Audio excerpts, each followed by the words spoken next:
Welcome to the Impactful Entrepreneur Show with Adrienne Hill, a place for online business industry expertise and thought leadership, where you can build the skills, structure, and systems you need to thrive in business and have a lasting impact in your industry. Let's do this. Hello, everyone, and welcome back. I am super excited about this masterclass style interview because I am here with Dr. Fred Moss. Now, Dr. Fred is a mental health advocate, psychiatrist, serving in many capacities. He's a keynote speaker, a psychiatry expert witness, a podcaster, a mental health coach, and a teacher. You guys, you are getting an amazing combo of value here. He has a desire to help people be real and heard. And he's been the driving force leading him to multiple settings and roles as a psychiatrist over the years and compelling him to continually look for better, more effective ways to provide the highest quality care to align people with their most authentic self, to deliver into an eagerly awaiting world. And you guys, your eagerly awaiting world is out there waiting to hear from you. He is the amazing creator of Welcome to Humanity, the True Voice course, Healing the Healer, The Global Madness, and he's the author of Creative 8, Healing Through Creativity and Self-Expression, and Find Your True Voice. So he is the perfect person to talk to us about discovering your true voice through podcasting and the value that that can bring not only to your business, but to the world around you and those who are starting to discover you and find you. So welcome, Dr. Fred. We're so excited to have you here. It's great to be here. Thanks for having me. I'm really looking forward to this conversation. Yeah. And I just find your background to be fascinating and amazing. And who better to talk about finding your voice, right? So I just think your background is fascinating. And so for those in the audience who maybe have not met you yet, maybe this is their first time discovering you. Do you want to tell us just a little bit about your story and how is it that you found yourself kind of niching out this space of, stepping into your voice and specifically through podcasting? Yeah, so we'll go back a long ways, exactly 65 years ago, actually, where I was born to a family that was in a fair amount of chaos and disarray. I had two older brothers, and they were already 14 and 10, and they were waiting for little Freddie to pop out and bring some joy and some happiness and some a new way of looking at the world. So, the idea is that when I arrived and hit the time clock, I realized there was some work to be done, that I needed to help people actually express themselves, communicate effectively with each other. And I became an immediate fan of expressive communication. I remember from my playpen just watching these four people speak with each other or communicate with each other and see that there seemed to be, after they communicated, things would get done or things wouldn't get done or there'd be emotions. So I think I got immersed in the idea that communication is a pretty cool thing, and I really wanted to learn how to do it. I was pretty good in the playpen, and I was funny and fun and cute and all that. And they taught me how to be pretty precocious. Yeah. I'm like, okay, Mom. So I got a job at a state mental health facility for adolescent boys, and it was an afternoon shift. And all of a sudden, I was communicating. I was communicating with these kids who were 6 or 7 years younger than me.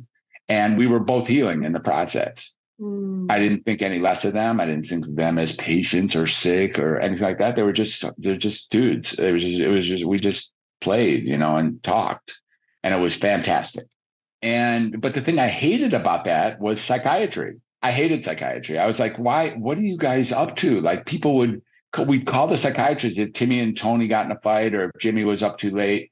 And then they'd come down and talk to the kid for like 3 seconds and write something in the chart. And then we'd have to go get the child and hold them down in the quiet room and jam them full of injectable, adult grade medication cocktails. And if they stayed stuporous for like 24 hours, we would call that a success story. And that's what we'd have to chart. By the way, that stuff's still happening this very day. That's not old school. Yeah. That is today. That's happening. That during our conversation just now, that has happened in many hospitals across the country. That's so it is. And we overlook that. And I was just like, I can't put up with that. That's actually worse than anything else. So I'm going to go back to school and bring communication to psychiatry. My brother was already a psychiatrist, my older brother. And I was like, I'm going to go back one more time. I'm going to go to medical school and be a psychiatrist. And I'm going to be a communicating psychiatrist. Yeah. Someone who actually talks to people rather than just jamming them full of meds. Well, that's what I was hoping to do. That's definitely what I was hoping to do. I got popped out in 1993. as a child and adolescent psychiatrist. And it was like, but in the meantime, the field had shifted so drastically that in order to be a child and adolescent psychiatrist, you had to be a pharmacological specialist. And I was there I was writing prescriptions every single day.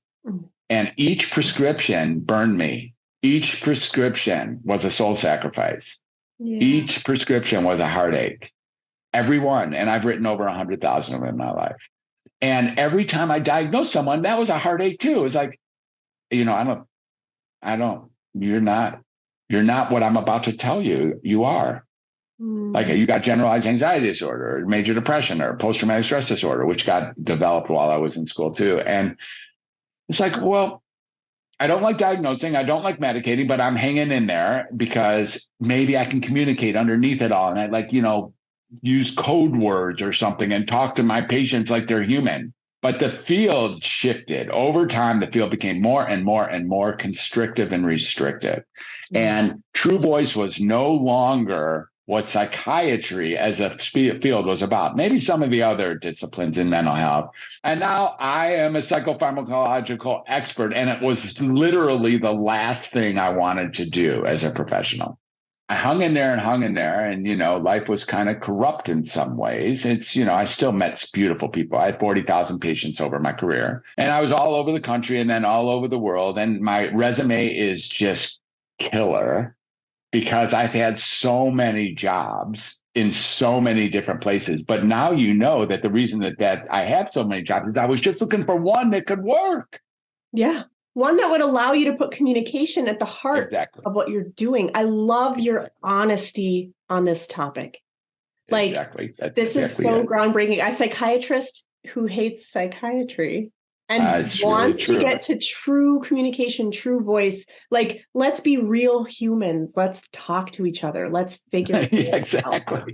This is fascinating. And so how did podcasting come into the fold? Like, where is it? Like, because that's a really interesting offshoot. Like, clearly it's a great platform for communication, but how did you find it? How did you decide that? Yeah. Things shifted drastically, and I became sort of a street-based, like the people in the streets love me, and I love working with people from the streets. And so all my referrals were coming in from the streets. I became advocate for addicts and homeless and and alcoholics and all that. It was I liked that shift. And I put together a program in 2008 called addictsupport.com. It was way ahead of its time. If it was around now, it would be the coolest program around. It was such a great program, a website, a 10-tier website.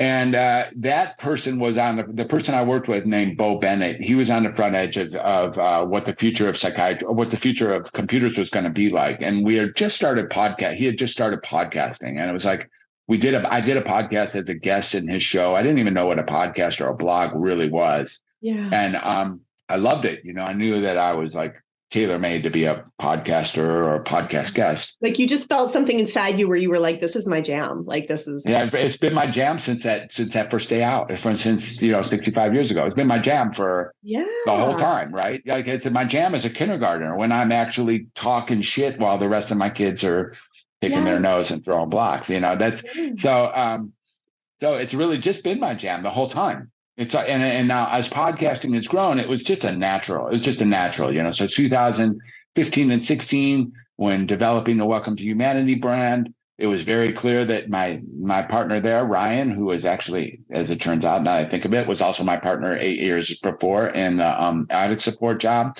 We started podcasting, and we started. I was a guest on periodic shows. And then we created our own podcast, which is the Welcome to Humanity podcast. And we had about 100 episodes, and I was a guest on 50 or 100 different programs, and maybe not 100, but a little over 50, and just got better and better at it. And I really saw, especially again with all the restricting times and cancel culture and all those things, that podcasting was still winning. And it is a platform that allows for, or even calls on, or even absolutely circulates around the possibility of actually speaking true voice, like really being aligned with who you are. I'm so glad you're being so bluntly honest about these things, because I know tons of people in our audience right now They worry about, how do I build a brand and be authentic?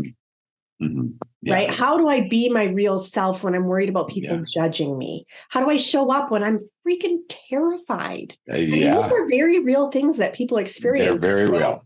Sharing the rawness and realness of what you are sharing, I hope for those of you watching, I hope this gives you bravery. And I hope that like your ears are perking up and you're realizing this might be one of the most unique interviews I ever watch. I already feel that way, and I can't wait to dig in. So I would love to dig in. I know your jam is communication and helping people try find their true voice. So they can be their real selves, their authentic selves, no fear, no judgment, and to step into that. But man, that is hard and that is scary. So interesting. Yeah.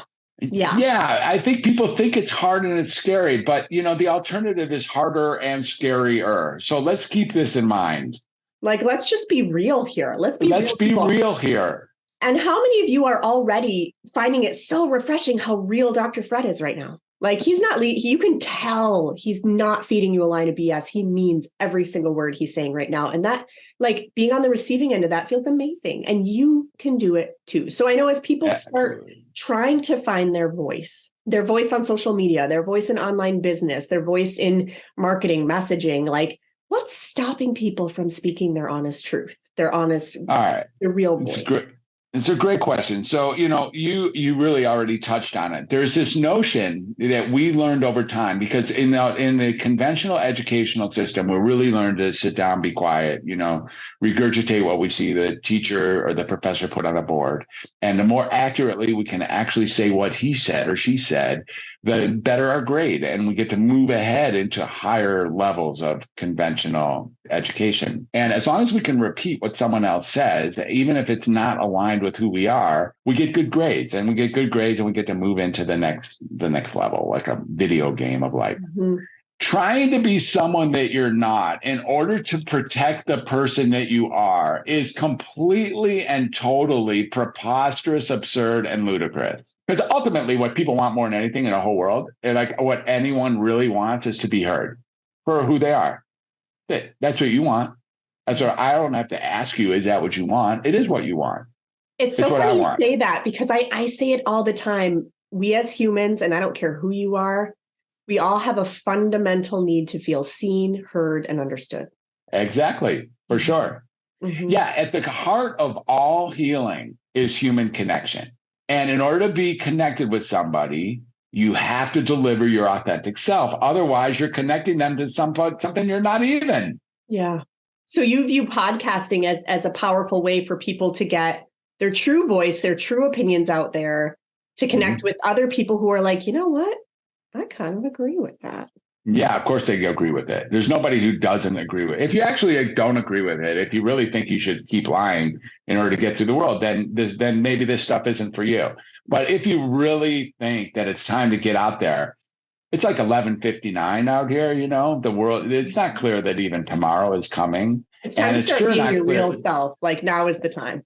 The number one ingredient for true voice is listening. And by listening, I mean you listen for what is being called for here. What's going on in the context? What is she really wanting from me? What are you really asking for? What's the universe asking for? What's the circumstances asking for? What's going to move the needle forward in a communication so that a unified intention can get created, so that plans and then implementation of actions can occur? Mm-hmm. That's the magic of our words and our true voice. Also, true voice includes silence. Like, being properly silent is a loud statement, or it doesn't even have to come from our utterances of our vocal cords. And this is where Creative 8 comes in. The Creative 8 speaks to, one of the books I wrote speaks to other ways to self-express that are sometimes even way more effective than our voice. Our voice really limits. We have to choose. There's so many moving pieces in every sentence that we utter. So there's a lot of ways to express ourselves. And the idea of true voice is to do so to make a difference, so that, to make a difference in a direction that matters. Just telling someone that you hate them, I suppose there's points that can be helpful, but that's not what I'm speaking to, or that you disagree with them. So, there are some points. Have you ever noticed in some of these more divisive conversations that have arisen in the last several years, if someone's on the other side of a particular issue than you, but they're speaking authentically from their heart, you can actually not only tolerate them, but appreciate them, even if they're saying something totally different than what you think. Yeah, you're more likely to listen. You're more likely to entertain their viewpoint when you're like, listen, this person's really like, I totally disagree, but they're so heartfelt that I kind of want to hear them out. Like they're trying to, they're speaking to be understood, not just speaking to be right. Exactly. Oh my goodness. Very well said. Exactly. Yeah. Exactly. So what I'm hearing, if I'm internalizing this correctly, you're saying a big part of stepping into true voice is having the emotional intelligence to read a room. Mm-hmm. Exactly. See what it is that other people are needing to see or experience or take in order for true understanding to happen in a two-way, not just like I'm right, you're wrong. No, I'm right, you're wrong, combative, but like truly speaking to be understood and listening to understand. Exactly. Even if you don't agree. Exactly. Yeah. No, like authenticity trumps agreement all day long. All day long. And what you said, by the way, you said at the start of this conversation is, so if indeed I am being perceived now as being authentic in my presentation, what it does for you, and then what it does even for third-party listeners, is open up the doors without you even asking for you to show up entirely authentically, and then experience the dare I say, utter magic of what it's like to be aligned with what's going on in your core self. Like when you can do that, there's honestly, it's just ecstatic to be able to do that, especially since we've been living a life. All of us, by the way, have been living lives that are invariably and variably misaligned, meaning we've been living these duplicitous or fabricated lives, and it's okay that we've gotten that way. We learned that a long time ago. If I scream loud, I'm going to get a bigger lollipop. If I blame my sister, which I certainly did various times in my life, for doing something I did, then she'll get in trouble. So we learned how to do this over time. It became survival tactics. And we never went back to review whether or not that's the most effective way to be a contributing member of society. But if you really want to be contributing, if you really want to relieve yourself of some burdens, because it is, like you said, 24/7 exhausting to just lie and stay quiet on yourself all day, then try incrementally coming in touch with your truest self and actually speaking it to people in your circle who are super eager to meet you. Right. So you're saying it can start with just a collection of teeny tiny moments where you get to be 100% truthful. Because as you can imagine, I interview lots of people. Right. And I can tell you for sure, like, I just want to validate what you're saying. When I'm interviewing someone and I feel like everything is scripted and there's this protective wall up, it feels cold. And I feel like I then have to be scripted and have a protective wall up, and neither one of us is being real. But the minute you were just being real and you were like, listen, I'm just going to be myself here and talking like, and I could feel that, it made me feel like I could be more real, and I could, it's reciprocative. I don't know if that's a word. I just made up reciprocal anyway. Yes, reciprocative. Yeah, that's good. But you see, even the word reciprocative, which by the way that's a very creative word, is like words allow for us to dance around so that you can't say the word reciprocative in some settings because there's no room for it. Yeah. There's no room, like it feels out of place. So stiff. Yeah. Mm-hmm. If someone was super scripted and they had a wall up, I would feel out of place being my raw, authentic self. Exactly. Right? But so you're saying start discovering your true voice through tiny moments, tiny conversations, and you'll slowly kind of like grow into it almost. Is that the case? I think so, because it's so much easier than anything else you're doing. Number one, it's like, so you don't have to remember things. You don't have to work very hard. You just kind of say what's on your mind. Be really respectful of another. All people deserve your respect. even if they disagree with you about fundamental issues that you think are critical in the world. And if you can do that, and when you don't do that, give yourself room, like, oh, I didn't do that. Be accepting, forgiving, and compassionate with yourself. And then, get right back on the horse and begin to communicate effectively again. There's a deep magic that comes there, but also there's so many side events that occur because I get to meet you too. The more authentic I am, the more I get to be in your pleasure. Like I get to really meet you or who you're with because the entire environment shifts to one that allows for authenticity. And if we weren't so afraid, I just can only imagine if fear would be reduced or removed from the picture altogether. Of course, we would always be authentic. Right. It's the natural state of affairs. Mm-hmm. Like, again, is there anything more ludicrous than pretending to be somebody else to protect the person that you are?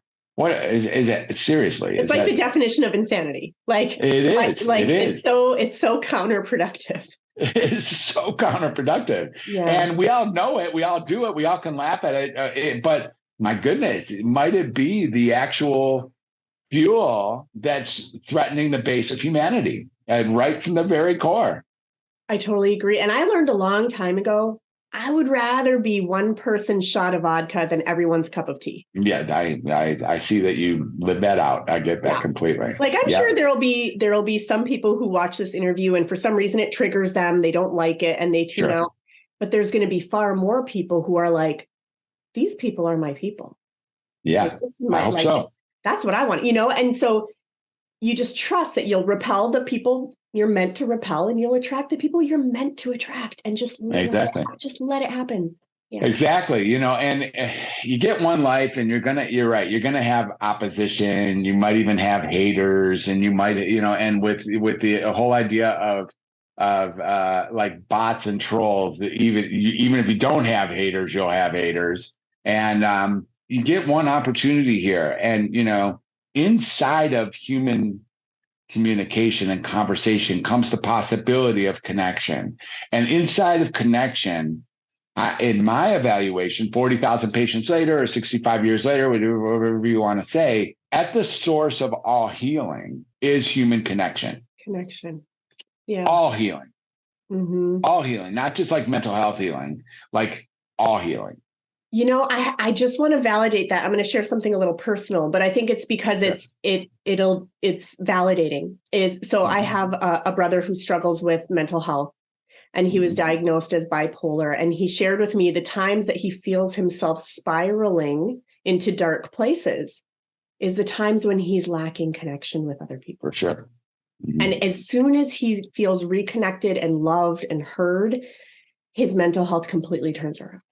It's just true. How long does it take to actually start speaking your truth when you kind of start following the trail of breadcrumbs? So I told you, I just got through with a supervision session, and that was the exact question that led that session. That was it. Literally, the first question that I opened up the group supervision with was, how long does it take? And so it's super interesting how the world conspires like that. Yeah. And the question was, does it take 3 months? Does it take like 9 years?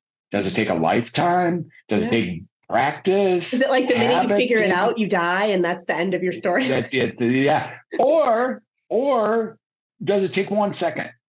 Yeah. Is it just the way you're thinking about things that shifts, and it's done? You're just like, wait, I'm not going to lie anymore. Just not going to do it. I'm just not going to do it. Mm-hmm. Because lying doesn't work anyways. Yeah, it's not like you have less haters if you lie. And so you start getting, this is not only is it preposterous, ludicrous, and absurd, but it's absolutely ineffective. Yeah. It's like, okay, well, let me try something else. I'll try the opposite of lying. Yeah. And how long does that take? Now, but the thing about Find Your True Voice, the book, and then the course as well, is that the True Voice course is that we, over time, I've developed all sorts of fun exercises and practices, thought processes, and, easy ways to step into your authentic self that's already been there. You don't have to rewrite your authentic self. It's actually what's sitting underneath all of the muck and the cobwebs. You just need to tap into it. Just tap into it. That's it. Yeah. That's it. Just real like you it's has there been there the whole time. the whole time. Hey, thank you. My goodness, that's a pretty good title if you decide. That's pretty well said. The real you has been there the whole time. It's so completely true. Mm-hmm. It's undeniable, irrefutable truth that the real you has been there the whole time. Mm-hmm. And so the fun is just in cracking the egg or in moving the stuff out that's not there anyways, that has prevented you from being in touch with the real you. There's nothing there. There's nothing there that really prevents you. You put all that stuff there over time to so-called protect yourself from the cold, harsh world out there, unlearning and unbecoming all the lies and being kind to yourself the whole time. Yeah. Being kind to yourself is a really important piece because you'd be like, if I now admit that I have been lying for 40 years, that's going to suck. So I better keep lying. Mm-hmm. Say, no. Just, it's good. It's all right. We all have been lying. We're all doing it at some level. Even the people who act like they're not doing it, definitely do. People who act like they're not doing it, they're definitely doing it. Yeah, it's like what if you haven't done the work, you're definitely doing it because that's how you got to be who you were. I'm sure the audience is transfixed, like probably their mind is going down the rabbit hole of like, oh my gosh. And I even feel like, we could probably talk all day, but I know at this point, the audience is probably realizing like, I got some work to do. Like I'm ready to step into this. I love the energy of this. I want to embrace this idea. And I know you have a free gift that can help them do exactly that. Do you want to tell us a little bit about it? There's the 5 steps to rediscover your truth voice through podcasting.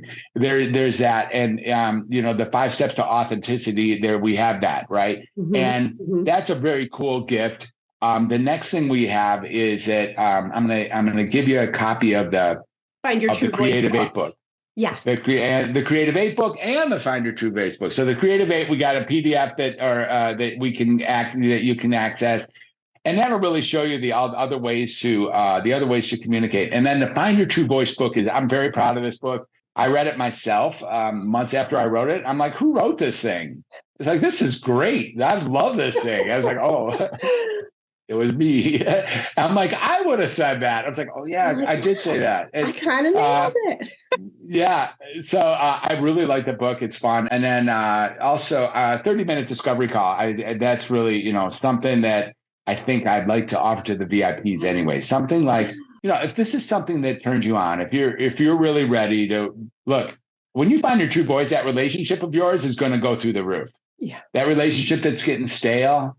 Because neither of you are even saying the truth to you anymore, it's going to go through the roof. How about your job situation? Well, like this job that you can't stand? Yeah. All of those things can at least be improved, if not entirely transformed or upended, like rediscovered, So that's what we're finding with the people who come through the program. And And so if you want to talk a little bit more about that, I'm this idea of a discovery call. We talked about that. Come on board. I'll be glad to speak with you about what's there for you. Yeah. And the course itself, or if there's some kind of different directions. We have an event coming up that's actually in September that we're going to help people learn how to podcast. This is me and a couple of my partners, and really looking forward to having people. Now's the time. Today's the day. Like, find your true voice. So you guys, just to clarify, so many gifts are on the table here. First of all, the free gift, and there will be a button somewhere nearby. So just look for the button, grab it. The 5 steps to rediscovering your true voice. If this is the interview that hit you and you realize okay, this is where I need to lean in. This is the thing I've been looking for. You guys grab the 5 steps to rediscovering your true voice. That's free for everyone. Thanks for joining us for this episode of the Impactful Entrepreneur Show. If you found amazing value here, subscribe, and leave us a review to help other people find the high value content that we share, and find us on social media so we can continue the conversation. See you in the next episode.